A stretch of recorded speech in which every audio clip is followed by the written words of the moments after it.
My mom also had these memory problems that she had developed, and she was prescribed a drug for Alzheimer's disease.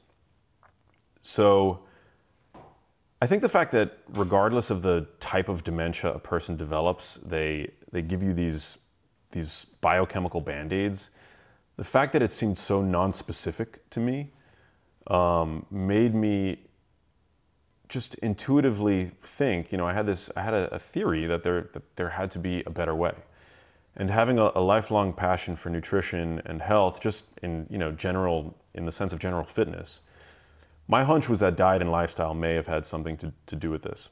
Did you start pushing back on the doctors and saying that to them when they're prescribing the drugs? Not at first, certainly, because, you know, in those moments of fear, you want to do anything that you can do to help your mom. And I think that we all tend to really put a lot of faith in the medical establishment. I don't know a single doctor that would give me their email address so I could follow up with them. You know, when something like your health is on the line, or the health of a loved one is on the line, I didn't want to wait 3 months to get another appointment to ask my follow-up questions. I just think that it's so important to become an expert in your own health.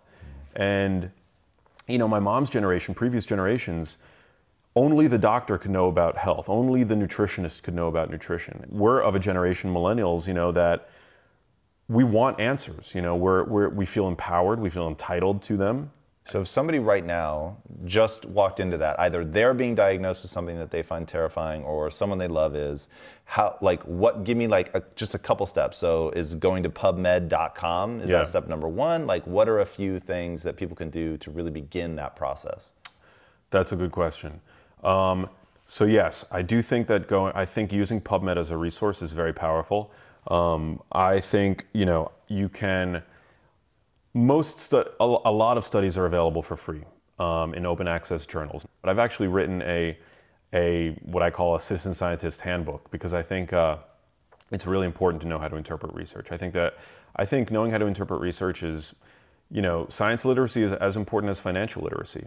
There's a lack of both, I think, among younger people today, and that's problematic. All right, so as you start diving in, you're figuring this out, you're going after this stuff, you're building the science literacy if you didn't already have it, you're reading the studies. What do you begin to learn that you think is like revolutionary knowledge? Well, I used to think that dementia was an old person's disease, right? I like many people, didn't care about it. Alzheimer's disease was something that I thought was decades into the future, something only old people get, a natural part of aging.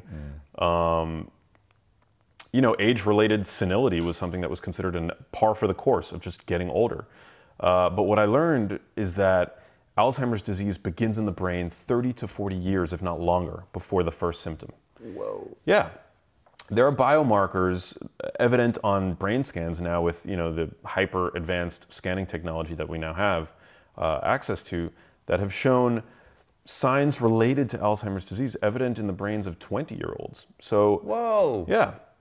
So, I mean, this is something that might be a lifelong cascade by the time you... is this something I could get checked for right now? Well, there are genetic risk factors for developing Alzheimer's disease.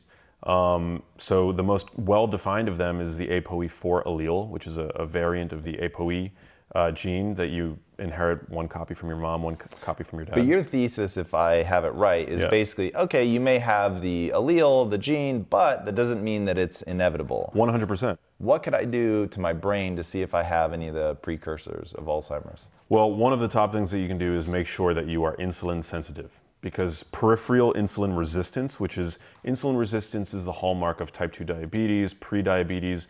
It can precede actually the appearance of chronically elevated blood sugar. And so it's been shown that that is actually very closely related to your brain's ability to create energy. So this is actually one of the defining features of Alzheimer's disease, and it might be one of the earliest things to go awry in the brain, metabolic dysfunction in the brain. And it seems to be very closely tied to the body's metabolism. So I would go to the doctor and have them run what test? Your fasting blood sugar and your fasting glucose, very important. And with those two biomarkers that any physician can check, they can determine your level of insulin sensitivity. Okay. One thing you've talked a lot about in the book and in your talks, and I love this, is so I hear Alzheimer's, I think I know all about this. Amyloid plaques, man, that's the problem. I just recently had my cholesterol taken. I like to think I am healthy. And my doctor literally wanted to put me on a statin. Yeah. And I was like, whoa, whoa, whoa, whoa. I know enough to be dangerous when it comes to cholesterol. Walk us through the relationship that you've talked about that exists between potentially what amyloid plaques are and potentially what cholesterol really is. I find this really interesting. So Alzheimer's disease was first named in 1906 by a German physician named Alois Alzheimer, but 90% of what we know about the disease has been discovered only in the past 15 years. The only way, up until very recently, that it could be diagnosed with black and white certainty was on death. They would open up the brain of a cadaver and they would examine the brain. They would notice dramatic brain shrinkage, and they would notice hallmark plaques and tangles in the brains of these patients. The plaques were an aggregation of misfolded proteins. The protein is called amyloid beta. And so the amyloid hypothesis, that these plaques build up in the brain of a person with Alzheimer's disease, has been the guiding path. What it now turns out, thanks to advanced scanning technology, that amyloid might actually be there at the scene of the crime, but in fact, at least initially, an innocent bystander. Because we now have scanning technology that allows us to see things that are happening in the brain well before the presentation of symptoms that might actually be more initial factors in the cascade that will ultimately create Alzheimer's disease. It's led researchers and scientists to take a step back and ask, what is causing our brains to become landfills for this amyloid plaque? And so, as I mentioned earlier, one of the burgeoning theories that now seems to be displacing, at least from my perspective, this amyloid hypothesis, because drug trials that have sought to cure the disease have a 99.6% fail rate. Oof. Yeah. So the question is, what starts first? Is there something that we can measure in the body or brain that begins before this buildup of amyloid plaque that we can intervene and say, by taking these steps, you might prevent this disease from happening? Well, one of the, if not the earliest measurable thing to happen in the brain is a reduced ability by the brain to create ATP out of glucose. So the brain has a few fuel substrates that it can use to create ATP, which is the energetic currency of the cell. And energy for the brain is really important. In fact, 25% of your metabolic rate is used to satiate the energy requirements of the brain. So every 1 out of every 4 breaths that you take, a fourth of all the calories you eat is being used by your brain to create energy. So any sort of outage in the brain in terms of its ability to create energy is going to create problems. Just as an anecdote, a newborn human, their brains require 90% of their base metabolic rate. Whoa! Yeah. So that a newborn human baby, 90% of its oxygen, all the calories that it's using, is going to help its brain develop. Because actually human babies are born half-baked. We continue our develop actually in the real world. This is one of the reasons why humans are so smart and we've been able to build what we've been able to build, because we complete our cognitive development in the presence of other people. It's called the 4th trimester, right? That's one of the reasons why a newborn human baby is so fat, because the fat that a newborn baby comes packaged with is actually an energy reservoir for the developing brain. I've heard you call it a Mophie for your brain. I love that. It's a Mophie for the brain. It's been shown that the brain's ability to use glucose is diminished by about 50% in the brains of patients with Alzheimer's disease. So there's this really stark metabolic problem that's occurring in the brain. And thanks to functional MRI scans and PET scans, we've been able to see that there's a deficit, an energetic deficit in the brain that's evident from very early in life. And it's related to this gene that seems to put people at higher risk for the disease in the Western sort of environment, food environment. So you see that deficit in people that have that allele, yeah. not necessarily across the board. There's about a 10% reduction in the brain's ability to generate ATP out of glucose from very early on. And you've interviewed the woman that coined the phrase diabetes type 3, which Yeah. is what Alzheimer's is often referred to as. I want to walk through this process because oftentimes people talk about it at a really high level, Yeah. and I want to drill down. So why is it called, we'll start with, why is it called diabetes type 3? Well, if you have type 2 diabetes, which 50% of the US population is now either diabetic or pre-diabetic, your cells have an inability to respond to insulin, which is the hormone that allows glucose entry into those cells, where the cells To be might used as fuel? to be used as fuel. Yeah. So basically you have, despite an abundance of fuel in circulation, because blood sugar, is chronically high in a person with type 2 diabetes, your cells essentially starve because they have an inability to respond to insulin, and therefore glucose has a much more difficult time getting into the cell, where it can be used to create ATP, which again is the energetic currency of cells. So in the brain, a researcher out of Brown University, who I've interviewed, Suzanne de la Monte, has coined the term type 3 diabetes to describe Alzheimer's disease, because there's a similar inability of the brain to create energy, even though, and oftentimes this is the case, there's an abundance of fuel in the body.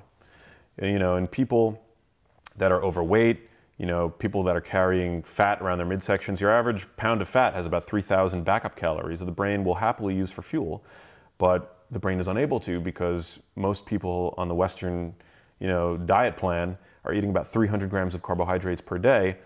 Carbohydrates cause insulin to become chronically elevated, and insulin acts like a one-way valve on your fat cells. So fat is, we're really good at storing fat, but in an overweight person in the modern food environment, that the ability of fat to be burned is basically blocked. Sugar is one of those things that, like oxygen, oxygen oxidizes things. It ages you. You slice an apple, leave it, there on the counter, you'll notice it start to turn brown. The same way that we need oxygen, it also is what's killing us. And the same thing goes for sugar. We need a certain amount of sugar. I mean, the brain still has about a 40% energy requirement for glucose. But sugar is also very damaging. It's glycotoxic, it damages your proteins. This is one of the reasons why type 2 diabetes is so damaging. Because at that point, your blood sugar has become chronically elevated, glycating all of the proteins that make you you. I mean, we tend to think about protein as a nutrient in terms of its ability to help us grow bigger muscles, but we are made of protein. Actually, the protein that aggregates and forms the plaques that characterize Alzheimer's disease, that's another protein that can become glycated. And when this happens, when it gets bound to sugar, in the molecular sense, it becomes less easily able to be flushed away, which is something that our brains actually do when we sleep. Our brains actually clean themselves of these proteins that can aggregate over the course of the day. So one of our best performing episodes of Health Theory ever was on sleep, which I was totally surprised by. I did not think people really cared that much about sleep, nor did I honestly know how detailed and important sleep is. Why is it that you think sleep is important? It's so important. I mean, there's a newly discovered system in our brains called the glymphatic system, which when we're sleeping actually swooshes cerebrospinal fluid all throughout, essentially cleansing it of these proteins that aggregate over the course of the day. They've shown that on one night of bad sleep, there's an increased level of amyloid, measurable in CSF, cerebrospinal fluid. But then also, I think dietary change for most people is one of the most difficult things to do. And it's particularly difficult when we have our hormones working against us. So sleep, I think, is so profoundly important because it acts like a master regulator of our hormones.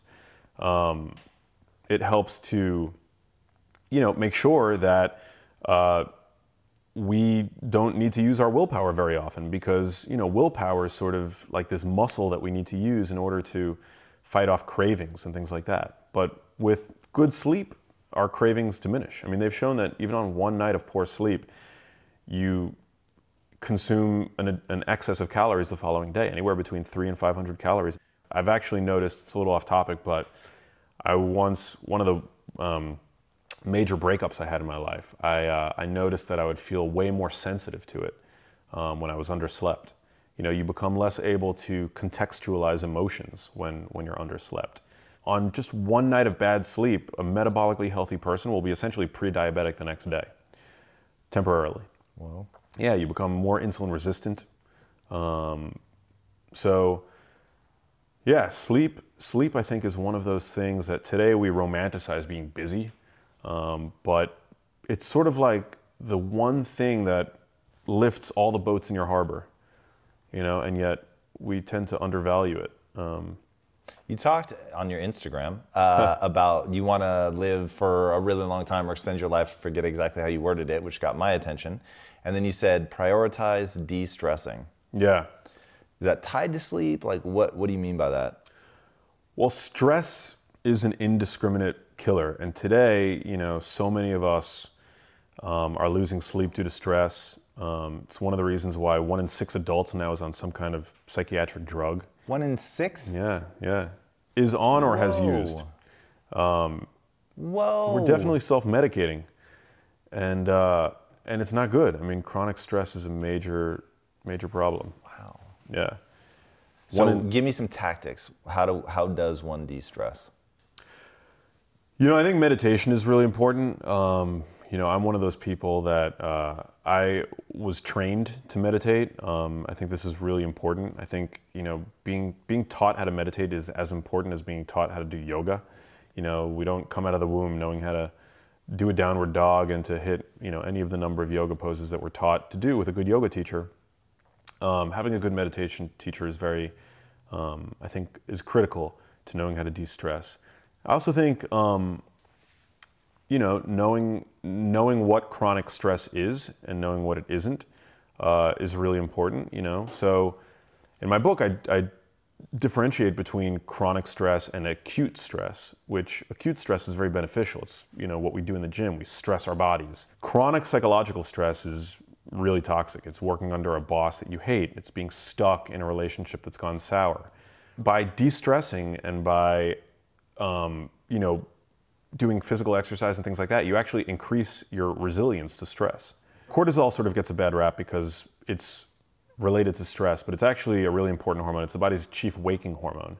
So for about 45 minutes after you wake up, cortisol is the highest that it's really meant to be throughout the day. It's part of the body's natural circadian hormonal ebb and flow. And in that window, for about 45 minutes after you wake up, that's a great fat burning window. You've got that cortisol spike, which is really working to liberate stored fats, stored sugars, for use by your body as fuel. It's meant as a way of, you know, allowing fuels to become accessible so that you can use them and carpe diem, right? Seize the day. Within that window, it's particularly dangerous to consume breakfast in its most standard American form, which is usually rapidly digesting carbohydrates from oatmeal, granola bars, things like that, because that causes a spike in insulin. But going back to stress, this is why consuming carbs in the context of chronic stress is so bad, because you've got cortisol chronically elevated due to chronic stress, and then we're continuing to keep our insulin elevated with the carbohydrates that we're consuming. So this not only helps redistribute our weight from muscle to fat, but also our visceral fat, which is the most inflammatory kind of fat that wraps around our internal organs, actually has about 4 times the cortisol receptors on it. So this is actually why when you look at people that are chronically stressed out, their bodies take on a very particular shape. It's totally different from run-of-the-mill obesity, where people are just eating lots and lots of calories and not necessarily chronically stressed out. Somebody who's chronically stressed and eating lots of carbs in particular, they usually have skinny arms and skinny legs, but a bulging midsection, because their visceral fat is just soaking up all the excess carbs that they're eating because of the presence of chronically elevated cortisol. That's so weird. It's super fascinating. I had no idea. I always thought that was just like, oh, some people, that's how they put on fat. I like to think of stress as, it's sort of invisible and it doesn't really have any lingering effects. But when you see that it can play out into an actual body type, that's when it gets really crazy. Yeah. Now, one type of stress you've talked about that is really useful, and I go a little bit deeper, thermal stress. I'd never heard of that before. What is it exactly and how do we leverage it? So, you know, our bodies were, you know, we're the ultimate performance machines, right? We all evolved chasing our food, and really being honed to perform physical bouts of exercise. But thermal exercise is another form of exercise that we also had for the vast majority of our evolution. And I think chronic climate control, you know, something that we've developed, you know, with air conditioning and heat and things like that really has been to the detriment in many ways of our health. So we can look at research that was performed recently out of Finland that I think is very compelling. They found that people who used saunas 4 to 7 times per week had a dramatic risk reduction for Alzheimer's disease. About 65% risk reduction for people that use sauna 4 to 7 times per week. Really, I mean, there's no drug on the market that'll cut your risk of developing Alzheimer's disease by 65%. Finland is the sauna capital of the world. So in Finland, there's on average 1 sauna per household in Finland. It's like taking a shower in Finland. It's so embedded into the culture. In fact, there's a great documentary called Steam of Life, which documents all of the weird ways in which people in Finland will, create like phone booths, abandoned phone booths into saunas. Things like that. It's very strange, yeah. So they found that in this population, that saunas really seem to play a protective role in terms of vascular function. It also was related to a dramatic risk reduction for high blood pressure, but then also for dementia. It seems to really help promote what's called vascular compliance and reduce high blood pressure. So what coincides with Alzheimer's disease is also vascular dysfunction. Of all of the microcapillaries that provide, blood, fuel, nutrients to the brain. And so anything that's good for the heart is going to be good for the brain, and saunas seem to really be good for the heart as well. What about like cold showers and stuff? Yeah, those are all great. They are really good in terms of really dialing mental acuity. I mean, you can feel it instantly. You take a cold shower. There was a really great study performed where people with type 2 diabetes were told to basically turn the air conditioning down on low to about, I believe it was 60 or 66 degrees Fahrenheit for 6 hours a day. So, I mean, that's not freezing. It's cold, but it's not freezing. And there was about a 25% increase in their insulin sensitivity. Not changing their diet at all or doing any additional physical exercise, just exposing themselves to colder temperatures. They showed a dramatic increase in their metabolic health. Again, insulin resistance is the hallmark of type 2 diabetes. I'm so surprised by that. Yeah. Cold stress, heat stress, all very beneficial. So I try to compel people to get out of their comfort zones in the thermal sense. It's really good for creativity, getting out of your comfort zone, but it seems to be the case as well in terms of temperature. That is really interesting, and I hate you for it because I hate being cold so much. So I can't begin to tell you. Yeah, so do I actually. But I think it's one of those things that seems to be really beneficial. I go to my mom's house occasionally, and the heat is always blasting. It's like always like super warm in that apartment. Not like sauna level temperature, but just always, my mom doesn't like to be cold. She doesn't like to be hot. She likes to live only within that narrow range of her comfort. Glad you brought your mom back up. I wanted to talk a little bit more about something you said that I thought was so beautiful. So I grew up in a morbidly obese family, and I really struggle with, I know what they need to do, but that's very stressful for them emotionally, and I don't want to stress that relationship out. And you said something similar about your mom, and you said, I don't ever want her food choice to damage the relationship that I have with her. Yeah. How do you deal with that? What advice do you have for caregivers, loved ones of somebody that's going through dementia? It sounds cliche to say, you can lead a horse to water, but you can't make it drink. So I think at a certain point, you should teach. I think that's one of our missions here on earth as empathetic and compassionate beings, is to lead your neighbor, lead your loved one to a greater vision of life. That's what you're doing with the show. I think you can't do it with force. You can't do it with aggression. You've got to be, I think, a bit more gentle. And when it comes to loved ones, and especially people that are suffering with chronic diseases and that, you don't know what they're going through psychologically, I think it's really important to provide the information, but then to step back and detach at a certain point. At a certain point with my mom, I would get very emotionally wound up in what my mom was eating, and I would become upset if I went to her house and I saw that she had an open bag of chips or cookies or whatever. And I didn't want that to interfere with the time that I was spending with my mom. I would never want to do that. And I value so much the time that I spend with my mom. And I know that I'm really neurotic when it comes to nutrition and health, but I don't judge other people.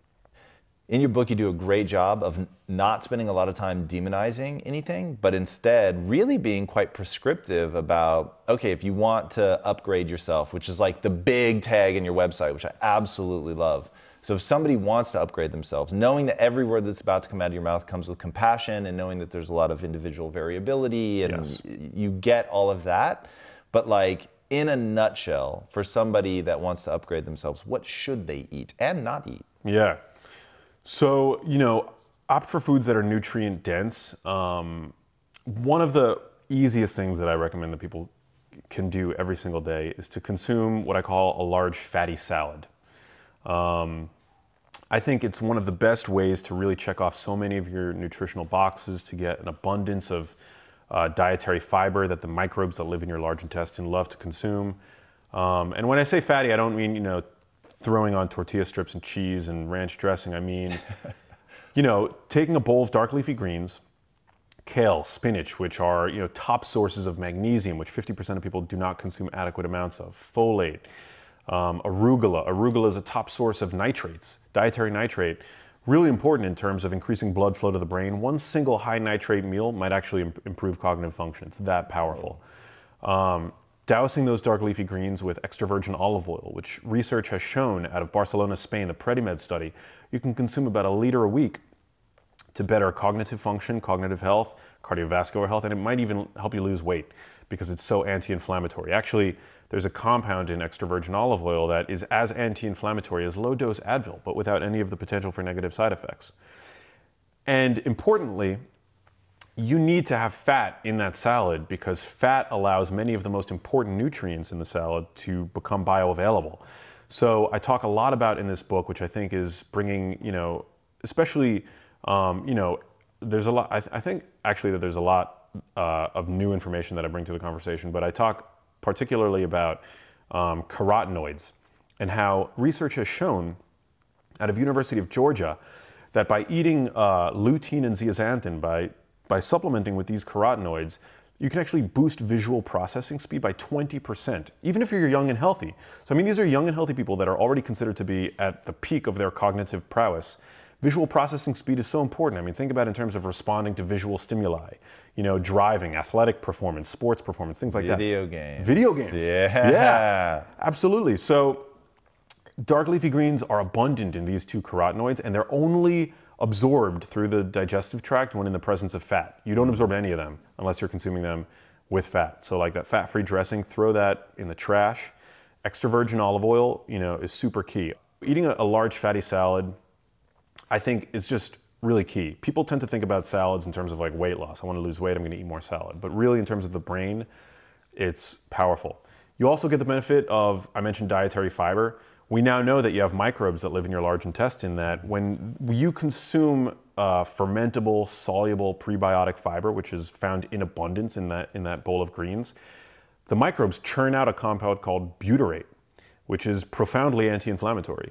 It is really beneficial in terms of the gut ecosystem. It's been shown to boost levels of growth factors in the brain, which promote neuroplasticity, which is your brain's ability to change over time. Very important stuff. In terms of lifestyle, I advise, as I mentioned, not eating for an hour or two after you wake up. People today are really obsessed with intermittent fasting, which I think is, really great. At the very least, it I think has awakened people to the necessity to bring back balance in terms of being fed and being fasted. But I don't get hung up over the hours. I think it's just really important to honor the body's natural circadian inclinations. You really want to, after that 1, 2, or 3 hour window, eat your food and then stop eating for 2 to 3 hours before bed. Again, we talked about the glymphatic system. It's a newly discovered system, but it's been theorized that eating soon before bed might interfere with that cleanup process. And then, I try to eat a low carb diet. I try to avoid dense sources of carbohydrate with the exception of occasionally eating them in the post-workout window. If you're gonna eat carbs throughout the day, you really wanna concentrate them into one meal. it seems that when you consume your carbs concentrated into one meal, less insulin is required to clear those carbs from circulation, that glucose from circulation, as opposed to if you were to spread them out over the course of the day, which makes that old advice to eat 6 small meals throughout the day particularly bad, because insulin seems to be able to compound on itself. So rather than eating, 30 grams of carbs at lunch, 30 grams of carbs at dinner, 30 grams of carbs at breakfast, concentrate them into one meal, and there's less of an insulin AUC, so less insulin being stimulated to clear that glucose, which is important because, as we talked about earlier, glucose is very damaging when it's in the blood. It glycates those proteins. That is really interesting. Everything you've said is really interesting. I mean, yeah, And then as people age and want to avoid dementia, well, they need a lot of plants and olive oil and red wine, of course, the #1 food to fight dementia. Right? And talk to anybody in their 40s and 50s, and you take their dietary history, eventually they'll look at you with a wink and they're like, don't worry, I drink red wine for my brain. It's like,